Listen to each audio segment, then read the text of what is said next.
Sa mundong ito, ang bawat segundo ay katumbas ng buhay. Kailangan kong makaabot. Diyos ko, tulungan niyo po ako. Ngunit ang tadhana ay may kakaibang laro para sa isang taong babago sa kanyang mundo. Isang pagkakamali, isang mantsang hindi na mabubura. Naku, sir, pasensya na po. Heto, punasan natin. Stop. Isang taon mong sahod, hindi sapat para pambili ng isang butones nito. You're fired. Paglabas ng elevator na ito, huwag na kitang makikita muli. Ngunit sa hindi inaasahang pagkakataon, ang tadhana ay may mas malalim na plano. Isang biglaang pagka-brownout ang lalamon sa lahat. No, not again. Dark, stay away, please. Sir, okay lang kayo. Huwag kayong matakot. Nandito lang ako. Bakit tiklop ang makapangyarihang CEO sa dilim? At ano ang kapalit ng tulong na ibinigay ni Ivy? Abangan ang part 2. Sa gitna ng kadiliman, gumuho ang pader na itinayo ng makapangyarihang Cyprus.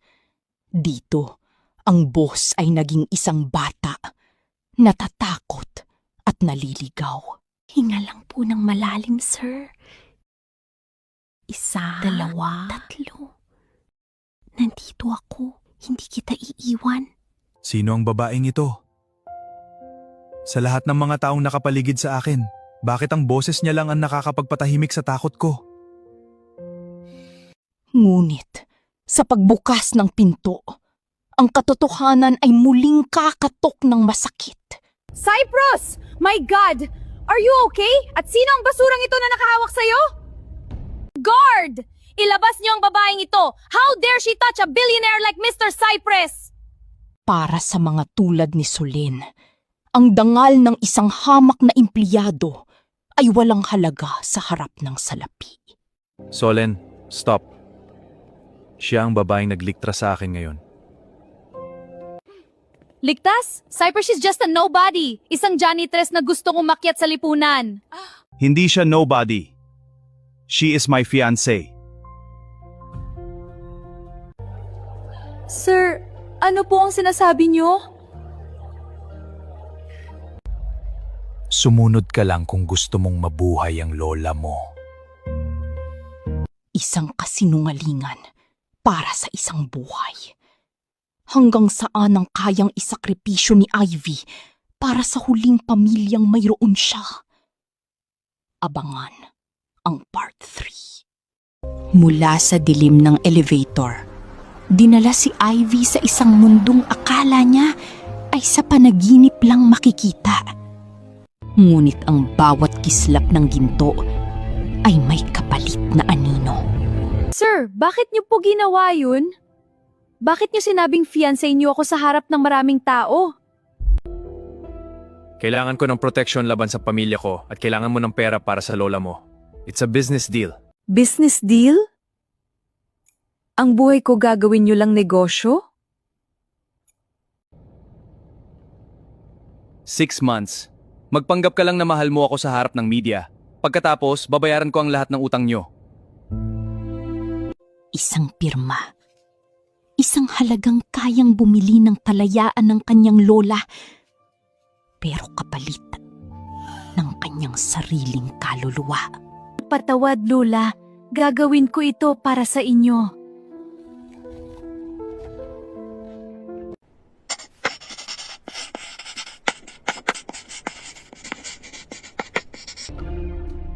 So, ito pala ang babaeng ipinalit mo sa isang Solen? Mukhang kailangan ng matinding pagtuturo. Ang pagpasok sa mansyong ito ay madali, pero ang mabuhay sa loob nito ay isang impyerno. She is the future Mrs. Montero, Lola. Sanayin nyo na ang sarili nyo. Magsisimula na ang tunay na pagpapanggap. Kaya bang panindigan ni Ivy ang papel na hindi naman para sa kanya? Handa na ba si Ivy sa bagsik ng pamilya Montero? O siya ba ang unang susuko sa gintong hawla? Huwag palampasin ang Part 4. Ang bawat hakbang sa loob ng mansyong Montero ay parang paglalakad sa ibabaw ng manipis na salamin. Hindi sapat ang ganda, Iha. Sa mundong ito, ang bawat kilos mo ay dapat perpekto. Isang mali at lalamunin ka nila ng buhay. Sinimula ng pagbuo sa isang imaheng hindi kanya. Isang maskarang nararapat sa isang Montero. Para kay Lola kaya ako to. Konting tiis na lang.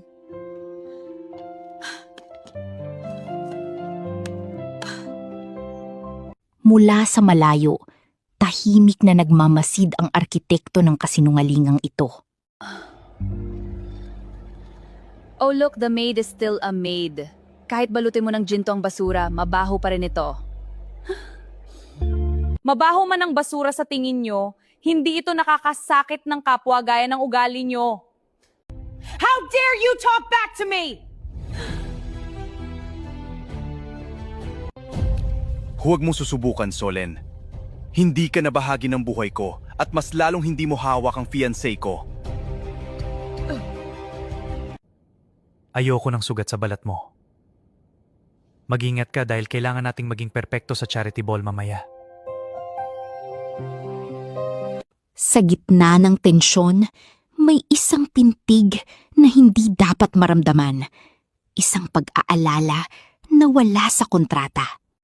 Handa na ang bida para sa kanyang unang laban. Ngunit sa pagharap niya sa mundo, anong sikreto ang naghihintay na mabunyag sa charity ball? Handa na ba ang lahat para sa bagong Ivy? Follow for Part 5. Ang gabi ng paghuhukom. Sa ilalim ng naglalakihang kandelabra, ang bawat kilos ni Ivy ay babantayan ng buong mundo. Isang huwad na relasyon. Ngunit sa paningin ng marami, sila ang definisyon ng perpektong pag-ibig. Huwag kang manginig. Tumingin ka sa kanila na parang ikaw ang nagmamayari ng building na ito. Let's see kung hanggang saan ang galing ng Cinderella na ito kapag nawala ang kanyang sapatos.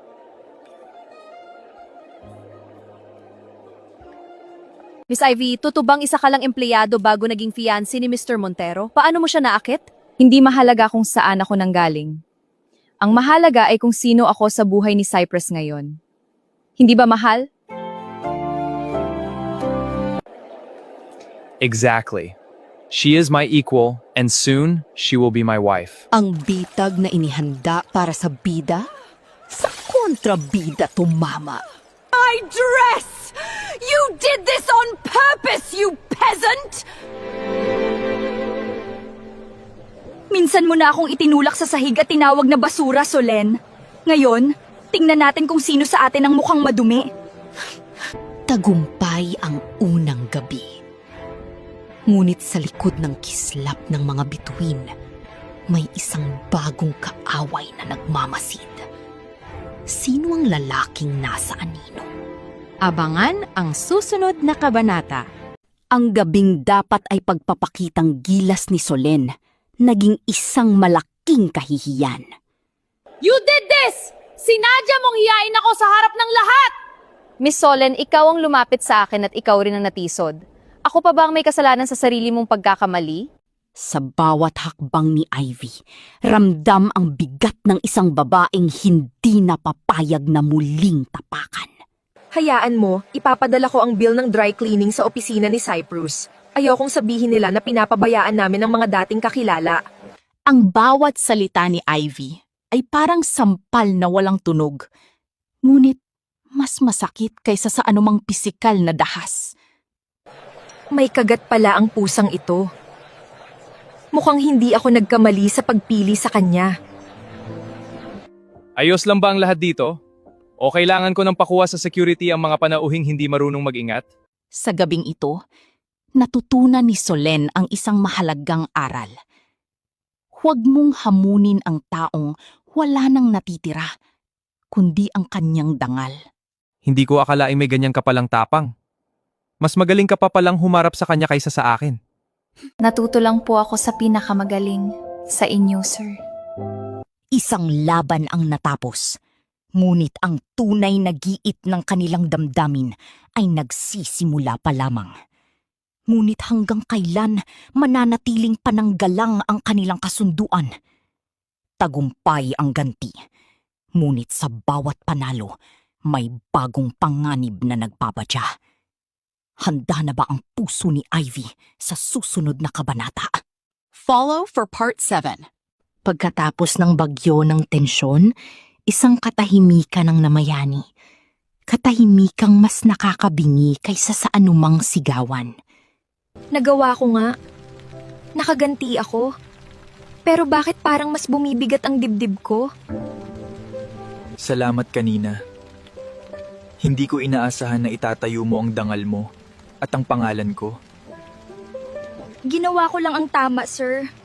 Ayoko lang na minaliit tayo. Ayoko lang na tinatawag akong basura. Huwag mo nang isipin yun. Mula ngayon, wala nang titingin sa'yo ng mababa hanggat kasama mo ako.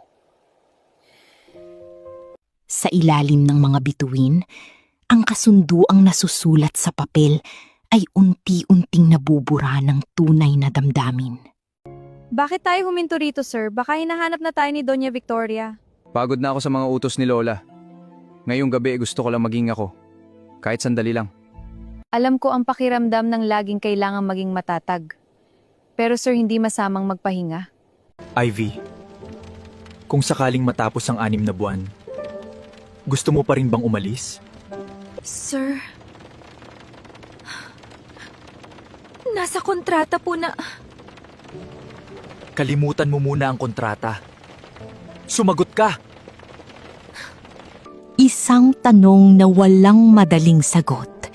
Sa pagitan ng utang at pag-ibig, alin ang mananaig sa puso ni Ivy? Abangan ang mga susunod na kabanata.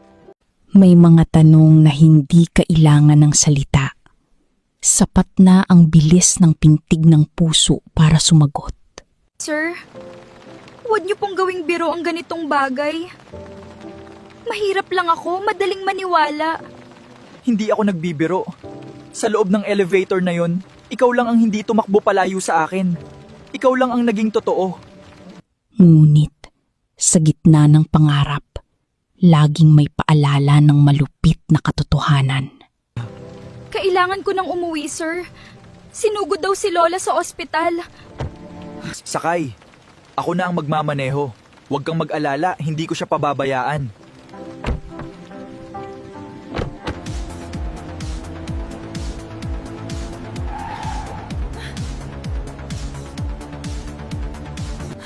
Nandito ako, Ivy. Walang mangyayaring masama sa kanya. Pangako. Ang isang Montero ay hindi dapat nag-aaksaya ng oras sa isang pampublikong ospital. Cyprus, kailangan nating mag-usap. Lola, hindi ngayon ang oras. Pamilya ko na rin si Ivy. Kaya pamilya ko na rin ang lola niya. Ang pag-ibig ay isang sugal. At sa larong ito, ang buhay ng taong mahalaga kay Ivy ang nakataya. Sino ang unang bibitaw? Abangan ang mga susunod na kabanata. Sa puting pader ng ospital, bawat segundo ay tila isang taon para kay Ivy. Tumayo ka. Ang isang babaeng magdadala ng pangalang Montero ay hindi dapat nagmumukhang kaawa-awa sa publiko. Pasensya na po, ma'am. Nag-aalala lang po ako sa lola ko. Iyan ang bayad sa lahat ng hospital bills. At sapat na yan para mamuhay kayo ng marangya sa probinsya. Malayo kay Cyprus.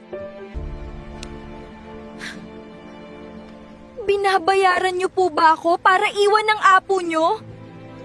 Huwag kang magmalinis. Alam kong pera lang ang habol mo sa simula pa lang.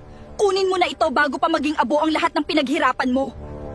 May mga bagay pong hindi nabibili ng pera niyo. At isa na roon ang katapatan ko sa pangako ko kay Cyprus. Pagsisisihan mo ang paghamon sa akin, bata. Hindi mo kilala kung sino ang kinalaban mo. Nakita ni Cyprus ang lahat.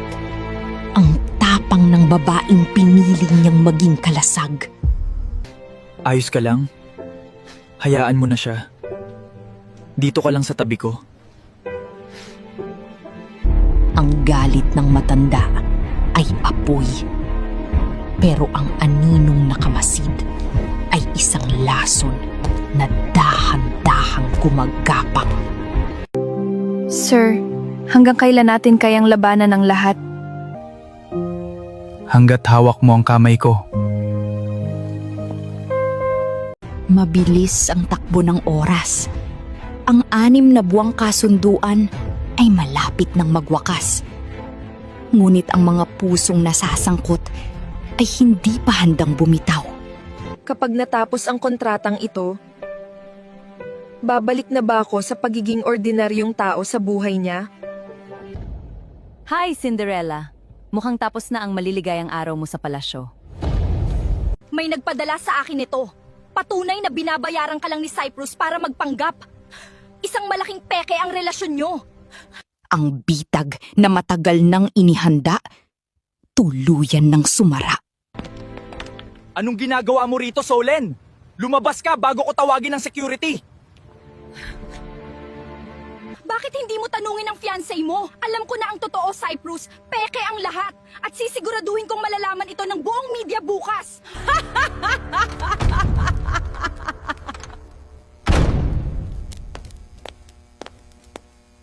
Ang lola nyo, si Doña Victoria ang kumuha ng mga larawang yan. Hindi ko alam na may nagmamasid sa atin. Hindi mo kasalanan. Alam kong gagawin ito ni Lola. Pero hindi ko hahayaang sirain kanila.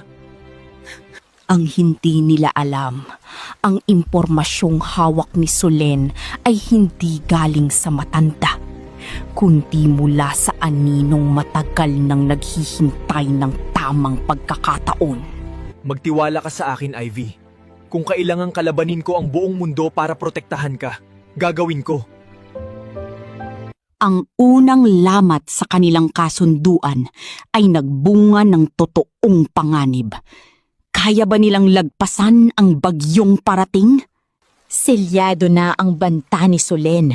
Lalabas na ba ang katotohanan sa buong mundo? At ano ang susunod na hakbang ng misteryosong si Marco? Abangan ang Part 11, ang pagsabog ng lihim. Sa isang iglap, ang mundong itinayo sa ibabaw ng kasinungalingan ay gumuho sa harap ng milyon-milyong mata. Sira na ang pangalan ng kumpanya. Sabi ko sa iyo, Cyprus, pabigat lang ang babaeng yan. Hindi si Ivy ang sumira sa pangalan natin, Lola. Ang mga taong walang magawa sa buhay kundi mang-apak ng kapwa ang may gawa nito. Patawad, Cyprus. Dahil sa akin, nadamay ka sa kahihiyan. Habang nagkakagulo ang lahat, ang tunay na may akda ng iskandalo ay tahimik na nagdidirwang sa dilim. Umalis ka na bago ko tuluyang sirain ang buhay mo at ng lola mo. Wala kang puwang sa pamilyang ito. Aalis ako, ma'am. Hindi dahil natatakot ako sa inyo, kundi dahil ayokong maging dahilan ng pag-aaway nyo ng apo nyo. Pero tandaan nyo ito, hindi pera ang nawala sa akin, kundi ang respeto sa inyo. Lumabas ang bida sa gintong hawla. Bitbit ang kanyang natitirang dangal. Ivy! Ivy! Nasaan ka? Huwag mo akong iwan sa dilim!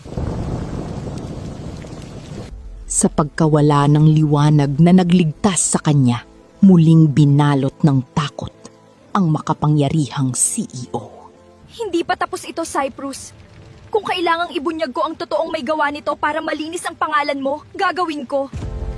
Ang pag-alis ng bida ay hindi pagsuko, kundi ang simula ng huling pagtutuos. Abangan ang susunod na kabanata. Ang akala ng lahat ay tapos na ang laban ng isang hamak na empleyado. Ngunit hindi nila alam, hawak na niya ang sandata ng katotohanan. Ikaw pala, si Marco. Ginamit mo si Solen para pabagsakin si Cyprus. Kung walang liwanag, Ang gabi ay nagiging bilangguhan para kay Cyprus. Ngunit sa pagkakataong ito, hindi takot ang namumuo sa kanyang puso, kundi pangungulila. Ngayong sira na ang reputasyon ni Cyprus, madali ko nang makukuha ang posisyon niya sa kumpanya. Salamat sa tulong mo, Solen. Ngunit ang mga nagdiriwang sa kasinungalingan ay mabilis na ginising ng katotohanan. Sa lahat ng nanonood, ang kumakalat na balita tungkol sa amin ni Cyprus ay isang planadong paninira at may hawak akong patunay. Narito ang ebidensya kung sino ang totoong nagmaniobra ng iskandalong ito para sirain ang Montero Group.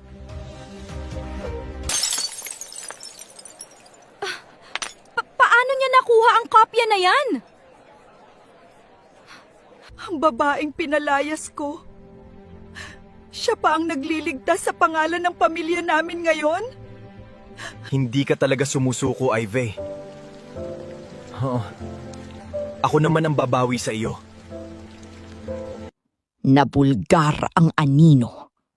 Ngunit ang taong desperado ay mas nagiging mapanganib. Tapos na ang pagpapanggap, Ivy. Ngayon, gusto kong maging totoo ang lahat sa atin.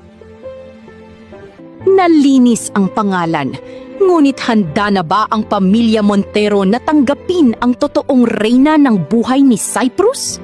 Abangan ang huling 2 bahagi. Ang katotohanan ang nagpalaya sa kanila, ngunit ang pag-ibig ang nagbigay ng dahilan para hindi na muling maglayo. Sir, tapos na ang iskandalo. Ligtas na ang kumpanya nyo. Bakit nandito pa kayo? Sabi ko sa'yo, kalimutan mo na ang kontrata. Hindi na kita hinahanap dahil sa isang kasunduan, kundi dahil hindi ko na kaya kung wala ka. Sa wakas, ang pintig na matagal nang initatago sa likod ng maskara ay malayang narinig. Habang ang mga puso ay nagtatagpo, ang mapagmataas na matanda ay unti-unting natututong yumuko sa katotohanan. Lola, nandito kami hindi para humingi ng pahintulot.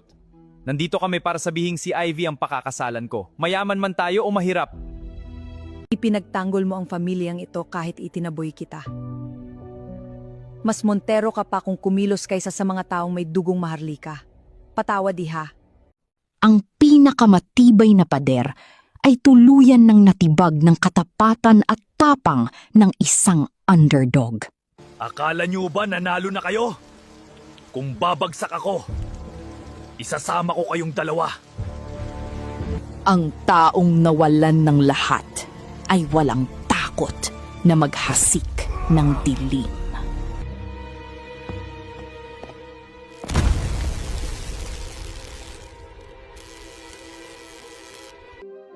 Ivy ang dilim. Bumalik ang dilim at kasabay nito ang huling pag-atake ng anino. Ang dilim ay hindi lang kawalan ng liwanag. Para kay Cyprus, ito ang kulungan ng kanyang mga nakaraang trauma. Sir Cyprus, makinig ka sa boses ko. Nandito ako. Tumingin ka sa akin, hindi kita iiwan. Sa gitna ng kawalan, ang boses ni Ivy ang naging kaisa-isang gabay para hindi siya tuluyang lalamunin ng takot. Napakaswerteng tagpo. Ang makapangyarihang CEO mukhang kawawang bata kapag walang ilaw. Marco, tapos na ang laro mo. Nabulgar na sa media ang ginawa niyo ni Solen. Wala ka nang mapupuntahan. Wala na akong pakialam sa kumpanya. Kung babagsak ako, sisiguraduhin kong hindi nyo na mapapakinabangan ang yaman nyo. Hindi na ito ang Ivy na madaling itulak at apihin sa sahig.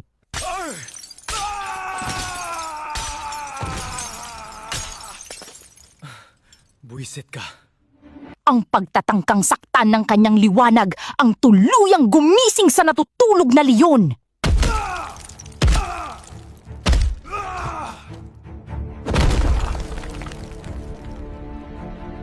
Dumating ang saklolo at ang aninong naghasik ng takot ay tuluyan ng iginapos ng batas. Salamat. Dahil ikaw ang nagligtas sa akin sa dilim. Tapos na ang gabi ng panganib. Handa na ba ang dalawang puso para sa kanilang totoong happy ending? Abangan ang pagtatapos. Pagkatapos ng bagyo, laging may dumarating na liwanag. Ang mga naghasik ng dilim ay tuluyan ng hinarap ang hatol ng batas. Walang kasinungalingan ang hindi nagwawakas. At sa huli, ang hustisya ang laging nananaig. Lola, ligtas ka na. Ligtas na ang pamilya natin. Pwede na tayong magsimula muli. Ngunit ang kwentong nagsimula sa isang kontrata ay hahantong sa isang totoong sumpaan. Bagay na bagay sa iyo, Iha. Ikaw ang pinakamagandang biyayang dumating sa apo ko at sa pamilyang ito.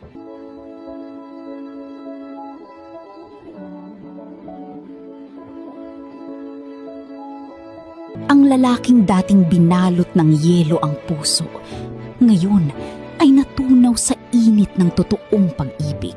Sa harap ng lahat, ipinapangako ko hindi na kita kailangan bilang kalasag sa mundo. Pakakakasalan kita dahil ikaw ang aking buhay, ang aking liwanag. Mahal na mahal kita, Cyprus. Nagsimula tayo sa mansa ng kape at piraso ng papel, pero ngayon, ibinibigay ko sa iyo ang buong puso ko nang walang pagpapanggap. May the Lord bless you and keep... Wala ng lihim, wala ng takot. Ang pintig sa likod ng maskara ay ang pintig ng isang pag-ibig na panghabang buhay. Maraming salamat sa pagsama sa amin sa kwentong ito. Hanggang sa muling pagbubukas ng bagong kabanata. Don't forget to like and follow for our next series. Paalam!